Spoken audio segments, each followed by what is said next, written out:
So I'm Murray Carter, and welcome to the head shave demonstration. And real happy to see you guys here. Who has been to one of my demonstrations before? Okay, a couple of you, so you guys know what to expect. Yeah. Everyone else, we'll just let them, let their imaginations run wild with big blades and big gaping gashes and doctors and ambulances. Introduce my good friend Troy, who's also he was first a customer here at the Blade Show last year. We became first acquainted last year, and he came out all the way to Oregon and took my 500 level 6-day Japanese traditional bladesmithing class, in which in 6 days he forged and completed 3 of his own knives by his own design.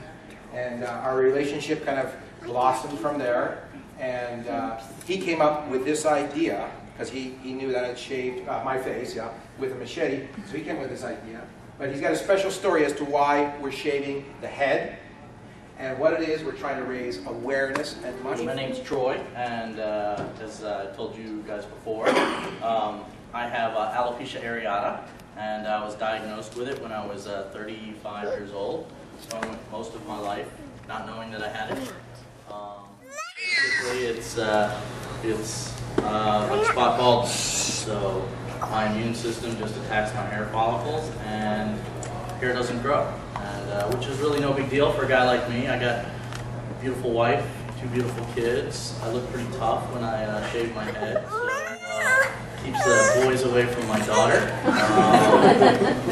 But there's little kids that have the exact same disease that I have. You know, there's girls my daughter's age that have the same thing and have patch baldness, and some of them even have a type called areata.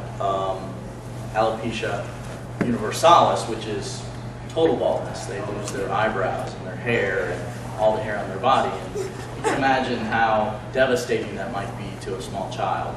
And so I got involved with the National Alopecia Areata Foundation, which does research and supports families and children and adults that have the disease. And there's just really not a lot known about it. It's like one of those great mysteries. They really have no idea what caused it. I was in a traumatic motorcycle accident when I was 35 years old, and at that time I had my spleen removed after the accident. They suspect that it might have something to do with that, but they don't know for sure. Or it could just be from the stress of having 2 little kids. So, I'm fortunate to have met Murray. I've been a fan of his knives for a number of years, and last year I decided to make the jump and purchase one, and from there it's been a great experience. The bladesmithing course changed my perspective on knives and how to make them and how to sharpen them, and we've become good friends. And so he agreed to do this and donate the knife that he's doing it with, in order to support the National Alopecia Areata. Once again, the blade that we're actually going to, we have two knives exactly the same. So I'm going to shave with this one, and then we're going to raffle off this one, and we will make another offer after you guys see the way this thing shaves his head. When it's really a bushwhacking machete, I can take the same. I haven't changed the blade geometry specifically to shave his head, unfortunately for him, because he's going to feel a little discomfort, even though it's going to shave fine. A thinner edge would be, you know, shaving is one thing, shaving comfortably is something else, and there's a varying degrees. So I was aiming for like a 5 or a 10 on this. But at the same edge, you could go and whack hardwood branches in your forest and not experience edge damage. So, and you can expect, you know, the one that I'm going to shave with.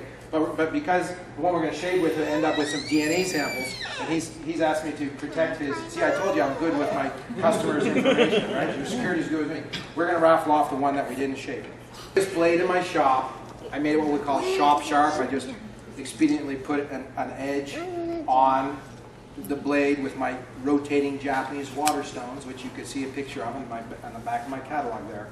And then I ground a new primary edge by hand on a 1,000 grit stone, and then I stropped it on a 6,000 grit stone. And now to finish the process, all I do is I take a little newspaper, I again, remember, the reason why I use a newspaper on a hard backing is because I don't want the edge to round like the tip of a ballpoint pen, which would happen on a leather straw. Okay? So there's my backing. Normally you're going to do it on a table with two hands, but so I'm just stropping backwards to get that hair popping, razor sharp edge.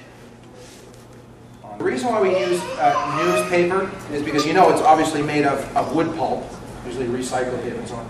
But as a filler, you know, they use like different kinds of ceramics and different kinds of mud, essentially.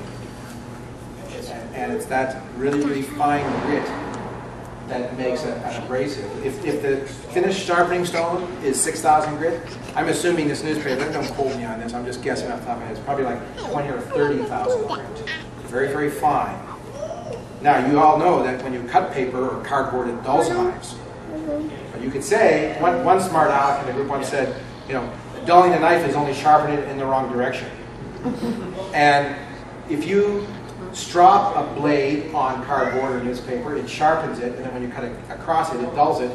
So if you're cutting cardboard boxes all the time for your job, every now and then strop the blade backwards on the same cardboard you're cutting, and your edge will last 5 times longer. Ready? I'm ready. You gonna keep still? I'm going to keep still. Okay. Okay. Now what should I do? Woo! There's the first. Oh.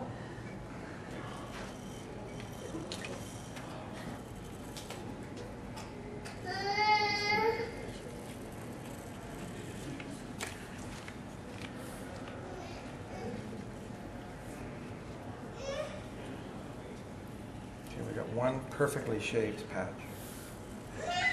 Yeah, it's perfect.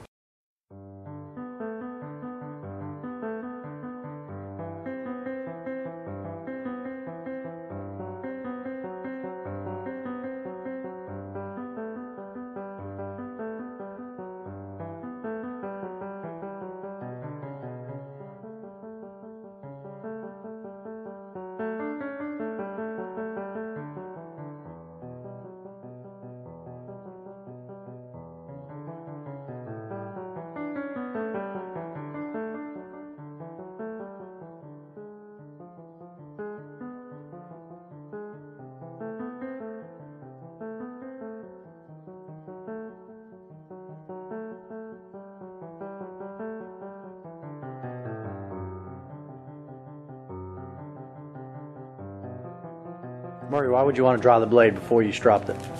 Try it? Yeah. Oh, just so my newspaper doesn't get wet. There you go.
Well, I'm going to do what was that, Kenny Rogers said? You got to know when to fold them, when to hold them.